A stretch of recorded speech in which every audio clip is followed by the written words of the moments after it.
ATK Mohun बगान अभी भी आईएसएल लीग शील्ड जीत सकता है, मगर कैसे और साथ ही साथ किसको मिलेगा 2023-24 का एएफसी चैंपियंस लीग का स्पॉट, हम जानेंगे इस वीडियो में। Hello guys, how are you? मैं हूं आपका host Rishabh AK football geek. तो जैसे ही मैंने आपको बताया, एटीके मोहन बगान के पास अभी भी चांस है of winning the ISL league shield. मुझे पता है जमशेदपुर टॉप पर है and they are already on 40 points, मगर एटीके मोहन बगान खेलने वाली है जमशेदपुर के against in the last league game of this season. 7 मार्च को ये मैच होगा और ये मैच बहुत ही क्रूशियल है दोनों टीम्स के लिए। एटीके मोहन बगान के लिए ज्यादा, क्योंकि इस मैच में उनको जमशेदपुर को हराना ही पड़ेगा। अगर हम अभी लीग टेबल पर नजर डालें तो जमशेदपुर टॉप पर है और एक गेम अभी बाकी है जमशेदपुर का। जमशेदपुर 40 पॉइंट्स पर है, एटीके मोहन बगान 37 पॉइंट्स पर है, मगर एक गेम अभी बाकी है जो कि जमशेदपुर के अगेंस्ट होगा। तो केवल हराना यहाँ पर काफी नहीं होगा एटीके मोहन बगान के लिए जमशेदपुर को। अगर एटीके मोहन बगान को आईएसएल लीग शील्ड जीतनी है तो यहाँ पर एटीके मोहन बगान को कम से कम 2 गोल के डिफरेंस से हराना पड़ेगा, मतलब 2-0 की स्कोर लाइन से या 3-1 की स्कोर लाइन से हरा दे। कम से कम 2 गोल का डिफरेंस चाहिए है और तभी वो जीत उनको टॉप पर ले जाएगी, क्योंकि यहाँ पर आईएसएल में जब 2 टीम सेम पॉइंट्स पर फिनिश करती हैं, जैसे लास्ट सीजन हुआ था एटीके मोहन बगान और मुंबई ने फिनिश किया था 40-40 पर, मगर मुंबई को आईएसएल लीग शील्ड मिली थी क्योंकि मुंबई ने लीग गेम्स में पहले हेड टू हेड काउंट होता है, तो लीग गेम्स में मुंबई ने एक मैच जीता था 5-1 से और दूसरा ड्रॉ करा था 1-1 से। तो वहां पर मुंबई का head to head record ATK Mohun Bagan से बेटर था। 5-1 उन्होंने एक मैच जीता था, तो वो 1-0 हो गया हेड टू हेड। अगर हम यहाँ पर नजर डालें जमशेदपुर और एटीके मोहन बगान के बीच में, तो जमशेदपुर ने लास्ट गेम एटीके मोहन बगान को 2-1 से हराया था। तो अभी जमशेदपुर लीड कर रहा है वो हेड टू हेड बैटल, जिसका मतलब है यहाँ पर एटीके मोहन बगान को जीतना तो जरूरी है ही, जिससे वो हेड टू हेड 1-1 हो जाए। और हेड टू हेड के बाद हम काउंट करते हैं कि हेड टू हेड में गोल डिफरेंस कितने हैं। तो जमशेदपुर ने 2-1 से हराया था, तो यहाँ पर एटीके मोहन बगान को कम से कम 2-0 से हराना पड़ेगा, तभी जाकर वो यहाँ पर आईएसएल लीग शील्ड जीतेंगे। अगर यहाँ पर 2-0 या 3-1 से नहीं हराते हैं एटीके मोहन बगान, केवल 1 गोल के डिफरेंस से हराते हैं या ड्रॉ हो जाता है, तो जमशेदपुर आईएसएल लीग शील्ड बनेगा विजेता इस सीजन का।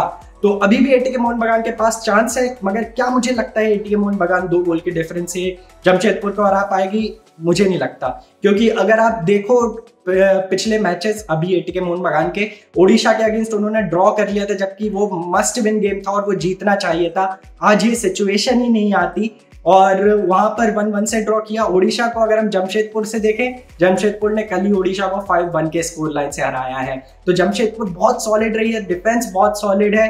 एटीके मोहन बगान अभी भी उतने गोल्स नहीं मार पा रही है। अगर आप देखो चेन्नई वाला मैच, जो भी टीम्स थोड़ी कॉम्पैक्ट होती हैं, थोड़ी डिफेंसिव होती हैं, उनका वो डिफेंस तोड़ना एटीके मोहन बगान के लिए मुश्किल हो रहा है। चेन्नई से भी वो 1-0 से जीते, तो मुश्किल तो बहुत है यहाँ पर एटीके मोहन बगान के लिए। एंड जिस तरीके से जमशेदपुर यहाँ पर खेल रही है, मुझे नहीं लगता एटीके मोहन बगान आईएसएल लीग शील्ड जीत पाएगी।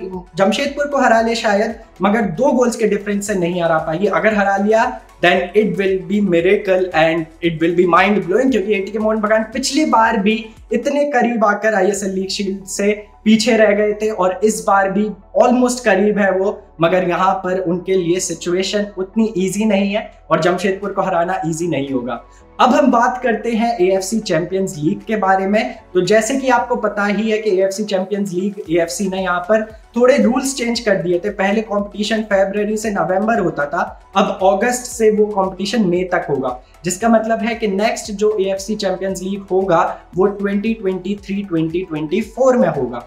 तो उसका मतलब अब यहाँ पर आईएसएल 2 बार हो जाएगा तब तक, इस सीजन का ISL league shield winner and 2022-2023 का आईएसएल लीग शील्ड विनर। तो अब आप किसको स्पॉट दोगे? तो एआईएफएफ ने मीटिंग करी इसके लिए और उसमें डिसाइड किया गया है कि प्लेऑफ खेला जाएगा, मतलब आईएसएल लीग शील्ड विनर जो इस सीजन होगा और आईएसएल लीग शील्ड विनर जो नेक्स्ट सीजन होगा 2022-23 का, उन दोनों के बीच में एक मैच खेला जाएगा और वो जो मैच जीतेगा वो क्वालिफाई करेगा एएफसी चैंपियंस लीग 2023-24 के लिए। बहुत ही सही डिसीजन यहाँ पर एआईएफएफ और बाकी स्टेक होल्डर्स की तरफ से मैं कहूंगा, क्योंकि इस सीजन के विजेता को आप नहीं हटा सकते थे। ऐसी अपॉर्चुनिटीज है क्योंकि ऑलमोस्ट 17 मैचेस हो गए थे जब एएफसी का ये डिसीजन आया।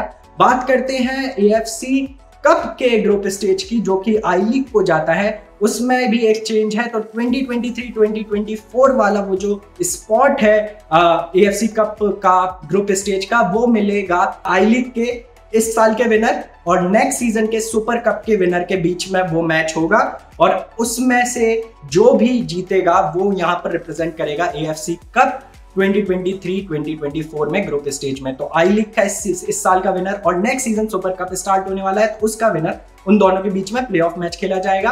बात करते हैं एएफसी कप की, प्लेऑफ्स की स्टेज में भी एक टीम जाती है, यहाँ से एक स्लॉट हम लोग को वहां पर भी है, और वो मिलता है आईएसएल की जो फाइनल ट्रॉफी होती है, उसको जीतकर जो टीम पहुंचती है वो एएफसी प्लेऑफ्स में पहुंचती है।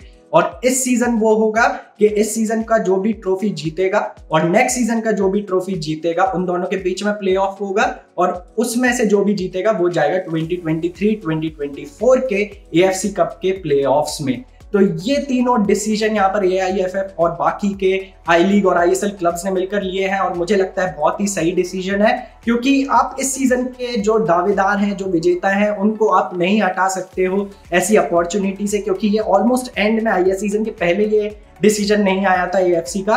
तो बहुत ही सही डिसीजन। और अगर आपको कोई भी कंफ्यूजन है तो आप कमेंट सेक्शन में जरूर बताइएगा मुझे, मैं आपका डाउट क्लियर कर दूंगा। और साथ ही साथ अगर आपको लगता है एटीके मोहन बगान जीतेगी तो मुझे कमेंट सेक्शन में बताइए, और अगर आपको लगता है जमशेदपुर जीतेगी यहाँ पर आईएसएल लीग शील्ड तो आप कमेंट्स में बताइए। तो वीडियो को जरूर लाइक कर दीजिएगा, बहुत मेहनत की है ये वीडियो बनाने के लिए, और साथ ही साथ सब्सक्राइब कर दीजिएगा फुटबॉल गीक के प्लेटफॉर्म को, क्योंकि ये आप ही लोग का स्टेडियम है फॉर इंडियन फुटबॉल। और मैं जल्दी वापस आऊंगा अपने नेक्स्ट वीडियो के साथ, तब तक घर पर रहिए और फुटबॉल गीक देखते रहिए।